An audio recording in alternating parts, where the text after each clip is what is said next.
So God calls us in our hearts, and he's unchanging. He's the same all the time. So when people let us down, people will let you down, because they're going through phases in their life too, and they're not the same today as they were tomorrow. Isn't it interesting when you meet people that you knew a long time ago, and they were maybe really close friends, and you moved away or they moved away, and then suddenly you get back together?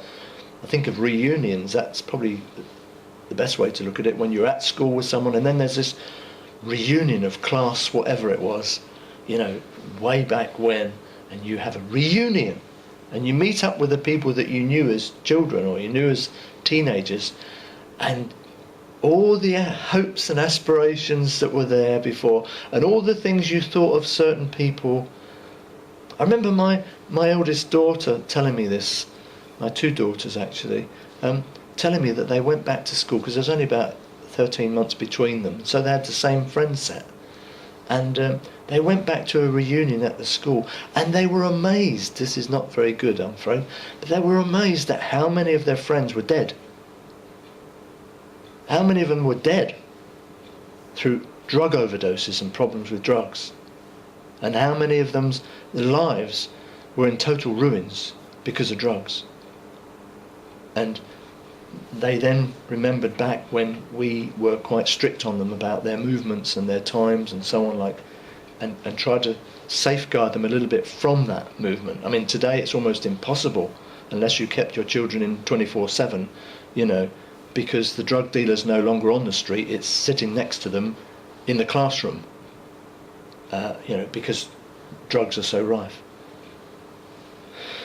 So, with God there is no change. So when other people change around you, when you change, life goes on. To know that we have that, what we call the rock, to stand. That's what we call Christ the rock. He's the rock of all ages. That's a great name when you think of this, isn't it? When you think of him being unchanging, God being unchanged. The rock of all ages. That old hymn, Rock of all ages, are fantastic. And it reminds us that we can trust God. We can rely on God. It says here that there is no variation in him, or shadow of turning. There's not even a hint of turning. That's what it means. Your shadow is not the real thing, is it? Your shadow is something that is created from you. So it's a lesser part in a sense. Although it's part of you, it's what your image is thrown onto the ground or whatever. It's a shadow. It's a slight part of you, and there's no hint, there's no slight part of even the thought of God turning, of God being different. We can rely on God. We can trust God. God is God, and we are the creatures, and we can trust God for everything. And it's only when we stop trusting God that we get into difficulty. It's only when we start relying on people, relying on the flesh, that we get into difficulty. That's why the word says, your fight is not against flesh and blood, but against the spiritual forces of evil in the heavenly realms. You don't need to fight against flesh and blood. People are just people at the end of the day. And they were made in God's image. And people themselves are not intrinsically bad. We were made, and God liked what he made. It was good. But Satan entered and caused all manner of havoc. And he uses our minds, and he uses our bodies, and he uses our weaknesses.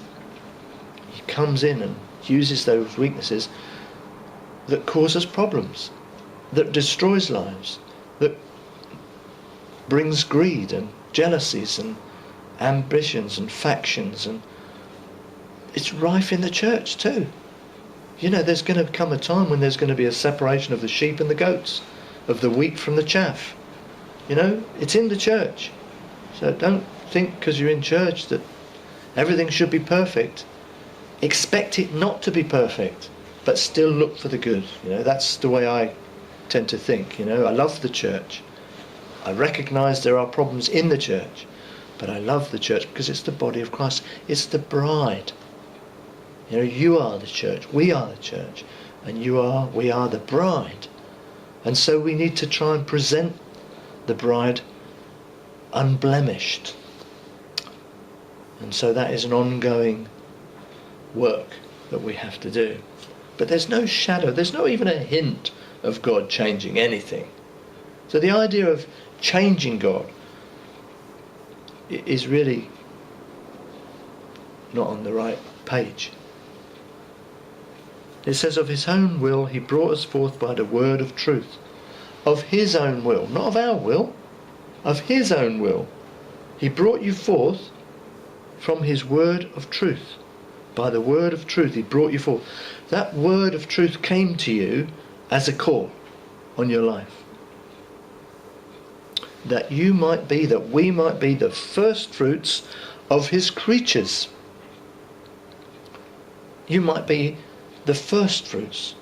Well, if you know anything about harvest, with harvest, when you sow potatoes, you get potatoes.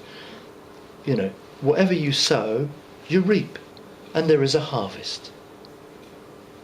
And when Christ sowed those seeds in the world, there will be a harvest.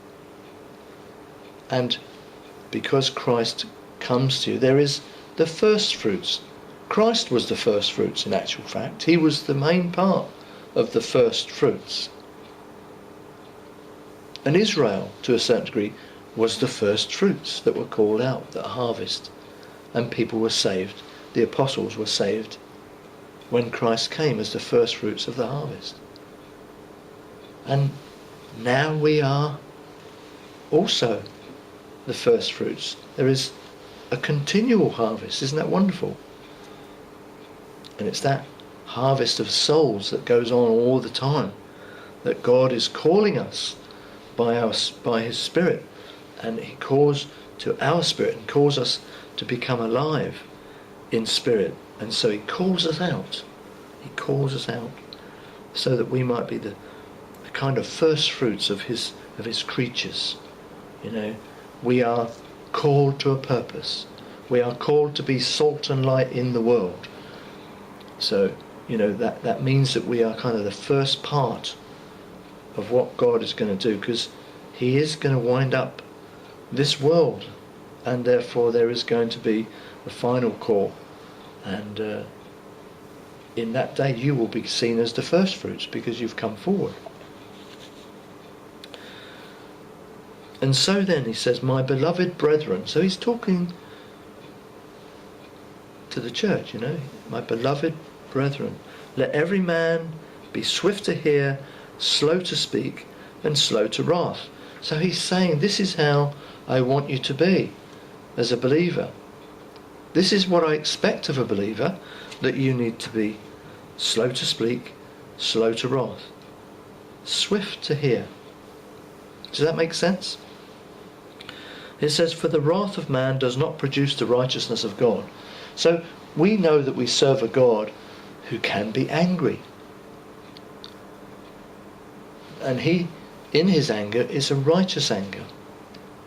We, on the other hand, people have tried to say that we have a righteous anger. But unfortunately it says here something different. For the wrath, for the anger of man does not produce the righteousness of God. So that suggests that in our anger we have to be very careful that we don't sin, more so than we think.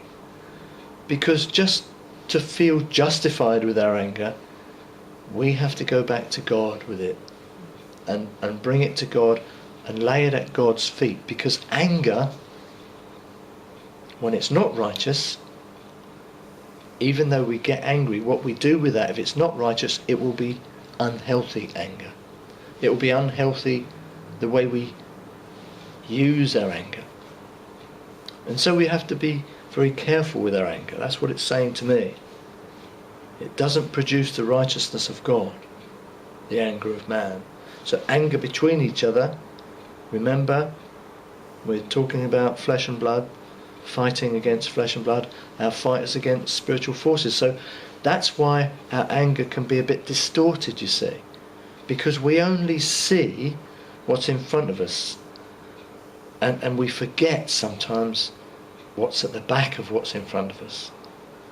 And to go back to psychotherapy terms again, when we look at a client, we are taught that there is figure and ground. There is what we see in front of us, what's being presented to us, and then there is what's behind, what's around, what makes, what that is a part of, that we need to also be aware of and know, so that we can work in the right way. And so this is the situation here.